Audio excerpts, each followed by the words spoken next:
Nicholas ragu-ragu lagi dan lagi, menatap Tama, dan berkata, "Tama, kakek tahu bahwa ini adalah baktimu, dan nenekmu dan aku bisa menerimanya. Tapi kamu juga harus menerima saham dan aset keluarga Polen. Apakah kamu punya uang, atau kamu kekurangan uang? Ini semua adalah keinginan kakek nenek.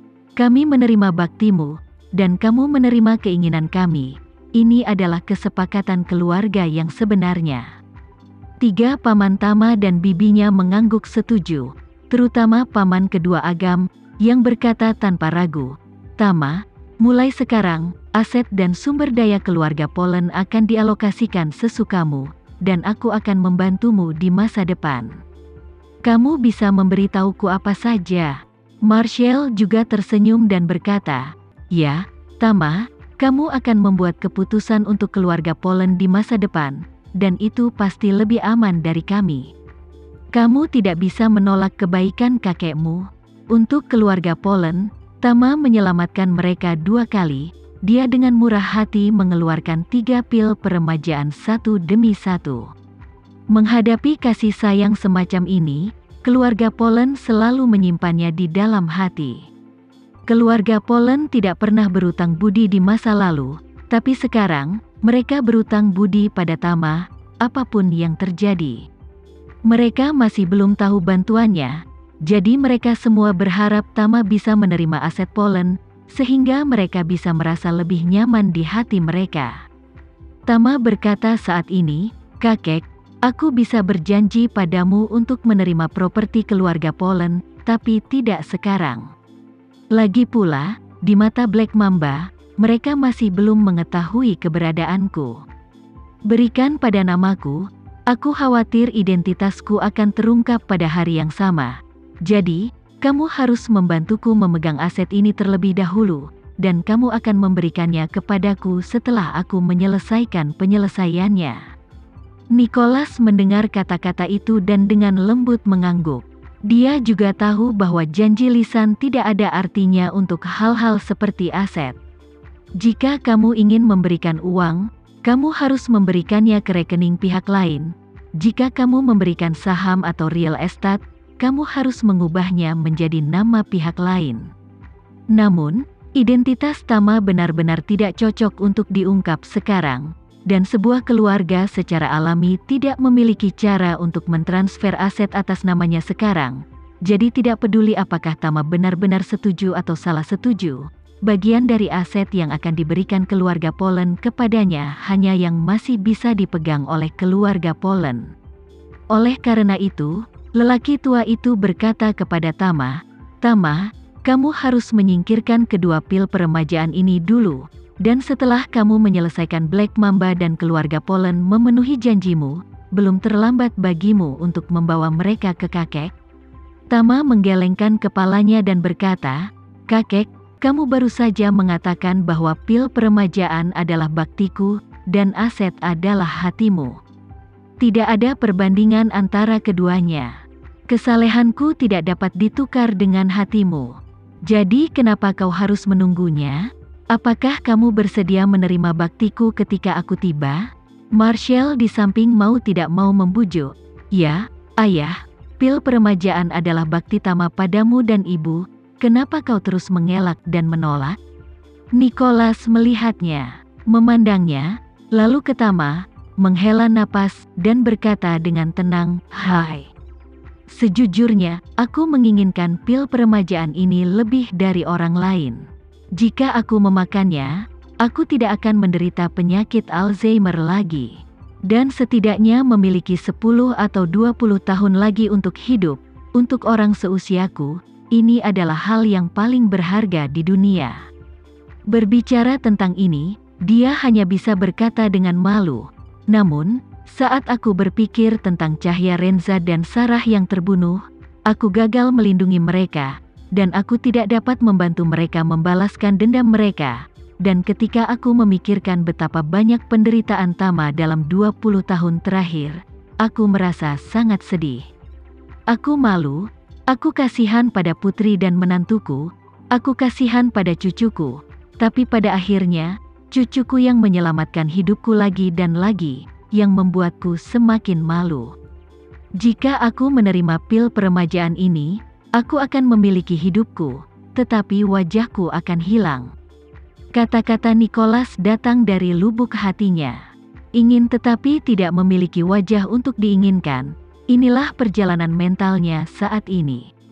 Tama mungkin menebak di mana letak simpul hati kakek, jadi dia berkata, "Kakek, jangan terlalu banyak beban psikologis. Sebelum malam ini, aku banyak mengeluh kepadamu karena aku selalu merasa ketika orang tuaku meninggalkan Amerika Serikat dan kembali ke Indonesia, yang ada hubungannya dengan sikap acuh tak acuhmu di awal. Tapi hari ini aku tahu bahwa orang tua saya memilih untuk kembali ke Indonesia, bukan karena sikapmu, tetapi karena mereka ingin kembali ke Indonesia untuk menjelajahi misteri." Keluh kesah itu tidak cukup untuk menimbulkan kebencian, dan aku menemukan semua ini malam ini. Jadi keluhan di hatiku benar-benar lega. Setelah berbicara, Tama berkata lagi, "Dan aku tidak hanya melepaskanmu, tapi aku juga melepaskan niat buruk kepada kakekku sejak lama. Meskipun benar dia memaksa orang tuaku keluar dari keluarga Renza, tapi sekarang sepertinya ayahku memilih semua ini, meski dulu dia mendukungnya. Jika dia ingin mempertahankan ayahku di rumah Renza, ayahku pasti akan pergi jika kamu memikirkannya." Berbicara tentang ini, Tama menghela nafas pelan dan berkata sambil tersenyum, "Hari ini adalah hari yang baik. Aku tidak hanya mengenal kalian berdua, bibi dan paman, tapi aku juga tahu beberapa kejadian masa lalu tentang orang tuaku yang tidak aku ketahui sebelumnya. Dan itu juga memecahkan simpul di hatiku selama 20 tahun terakhir. Sungguh memuaskan." Mendengar ini, Nicholas menangis. Alasan utama mengapa dia tidak mau menerima pil peremajaan adalah karena dia merasa tidak layak untuk pil ini. Meskipun dia berbakti kepada cucunya, dia masih merasa bahwa kakeknya tidak memenuhi syarat, dan dia tidak layak berbakti seperti cucunya. Ketika dia mendengar bahwa Tama tidak lagi menyalahkannya, batu besar di hatinya akhirnya dilepaskan. Tama menatap Nicholas saat ini, dan berkata, "Kakek, aku sangat ingin minum bersamamu di hari yang menyenangkan ini. Tolong berbahagia dulu, makan pil ini, dan minum nanti. Ayo bersenang-senang dan minum beberapa gelas lagi." Melihat bahwa Tama sudah berbicara sampai titik ini, Nicholas melepaskan beban di hatinya, mengangguk berat dan berkata, "Oke. Kalau begitu, Tama, kamu bisa minum enak dengan kakek nanti. Biarkan aku menyajikan beberapa cangkir."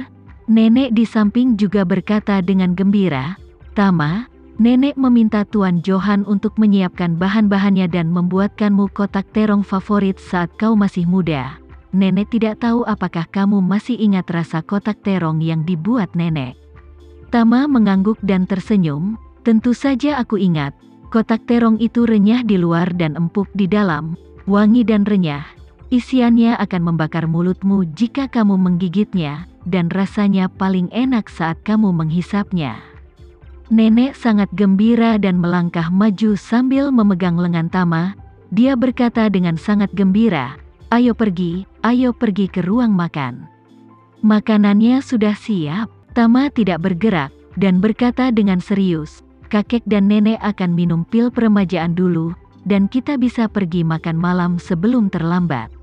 Nicholas mengangguk, dan berkata kepada istrinya, "Karena itu adalah bakti dari cucuku, kita akan menerimanya tidak peduli seberapa seriusnya.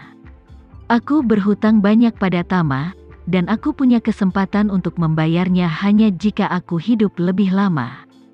Tama mendengar ini, dia tersenyum dan tidak berbicara. Dia tahu bahwa lelaki tua itu membutuhkan alasan untuk meyakinkan dirinya sendiri, dan untuk hadiahnya, dia tidak membutuhkannya sama sekali. Melihat ini, wanita tua itu tidak lagi menolak, mengangguk dan menghela nafas, "Ini bakti cucuku, jadi tentu saja aku tidak bisa mengecewakannya." Tama memukul setrika saat setrika masih panas, dan menyerahkan pil itu kepada mereka berdua. Pada saat yang sama, Dia tidak dapat menahan perasaan di dalam hatinya bahwa memberikan obat kepada lelaki tua itu benar-benar menyusahkan dan melelahkan, dan selalu tidak semudah itu. Tidak seperti pria kasar seperti Johan, yang memberinya obat sendiri. Dia hanya berlutut di tanah, meletakkan tangannya di atas kepalanya, mengambil obatnya, membenturkan kepalanya ke tanah, dan mengucapkan terima kasih Tuan Renza karena telah memberikan obatnya. Ini sudah berakhir.